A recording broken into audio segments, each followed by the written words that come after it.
The 83rd Annual Golden Globe Awards took place on a Sunday evening, broadcast live on CBS, and while the ceremony delivered a host of memorable and talked-about moments, it ultimately failed to reverse the ongoing downward trajectory in television viewership that has plagued the event in recent years. According to detailed Nielsen ratings figures released shortly after the show concluded, the broadcast attracted 8.66 million viewers who watched either live or within the same day through delayed viewing on the network. This number represents a noticeable drop of nearly 7% when compared directly to the previous year's ceremony, which had drawn 9.27 million viewers in the equivalent Live Plus same-day metric. The decline highlights a persistent challenge for the Golden Globes as one of Hollywood's major awards shows, even as it continues to feature high-profile talent, surprising wins, and moments designed to generate social media conversation. Adding to the pre-show anticipation, the official red carpet coverage program titled E.T. Live on the Golden Globes red carpet also drew a respectable but modest audience of around 3.4 million viewers in the live and same-day category. This pre-show segment typically serves as a warm-up for the main event, offering glimpses of arriving celebrities in their glamorous attire, brief interviews, and early predictions about the night's potential winners. Despite this build-up, the overall numbers for the primetime broadcast suggest that fewer people than before chose to tune in for the full 3-hour-plus ceremony. One of the elements that generated significant buzz during the show was the hosting performance by comedian Nikki Glaser. Known for her sharp wit and fearless approach to comedy, Glaser delivered a monologue that included some of the evening's more pointed and politically tinged humor. She took aim at President Donald Trump and aspects of his administration in one of the few overtly political jokes of the night. A particular highlight, or point of controversy depending on the viewer's perspective, was her reference to the ongoing release of the so-called Epstein files.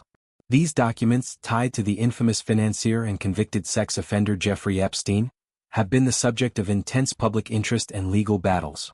Glaser noted that only a heavily redacted portion had been made public so far, despite legal requirements for fuller disclosure, using the moment to underscore themes of transparency and institutional secrecy.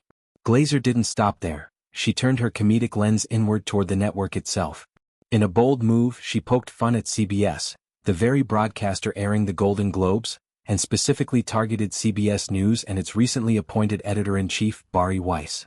Her line, delivered with perfect timing, went something like, "And the award for most editing goes to CBS News." Yes, CBS News, America's newest place to CBS News. We needed another. The joke landed as a mix of self-deprecating network humor and a sly critique of media practices, eliciting a range of reactions from laughter in the room to online discussions about whether such jabs were appropriate for an awards show broadcast. Beyond the host's material, the evening produced several genuine surprises and emotional highs among the winners.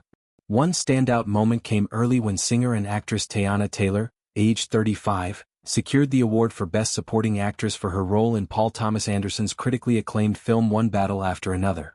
Overcome with emotion, Taylor broke down in tears of joy as her name was announced, a raw and authentic reaction that resonated with viewers and quickly spread across social platforms as a highlight clip. Her victory underscored the film's strong reception and added a layer of representation to the night's proceedings. Other unexpected triumphs included veteran actor Stellan Skarsgård earning Best Supporting Actor for his work in the Norwegian production Sentimental Value. The win for the Scandinavian film highlighted the Globe's occasional embrace of international cinema outside the usual Hollywood heavyweights. Meanwhile, in the Best Actor category for a musical or comedy, Timothée Chalamet delivered a high-energy and charismatic acceptance speech after prevailing over a stacked field that included heavyweights like Leonardo DiCaprio, George Clooney, Ethan Hawke, and Jesse Plemons. Chalamet's win for his role in Marty Supreme was seen by many as a testament to his rising star power and the film's appeal in blending humor with dramatic depth. These moments contributed to a sense that the show had more viral potential than in some previous years. For context, the Golden Globes had hit a historic low in 2023, when viewership plummeted to just 6.3 million, marking an all-time nadir amid controversies over the Hollywood Foreign Press Association's practices and broader industry shifts away from traditional awards television. The current figure of 8.66 million, while down from 2025, represents a recovery from that bottom and suggests some stabilization. Interestingly, this year's numbers outperformed the 2025 Emmy Awards, which managed only 7.42 million viewers in their Live Plus same-day tally. However, both paled in comparison to the Academy Awards from 2025, which commanded a massive 19.69 million audience. more than the combined totals of the Globes and Emmys that year. Analysts and industry observers pointed to several possible factors for the decline this time around. One prominent theory centered on the absence of a strong NFL lead-in.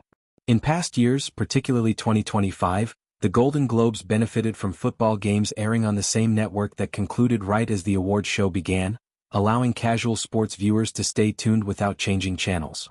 This year, the relevant NFL matchup between the Buffalo Bills and Jacksonville Jaguars kicked off much earlier at 1 p.m. Eastern Time, creating a significant time gap between the game's end and the Globe's start.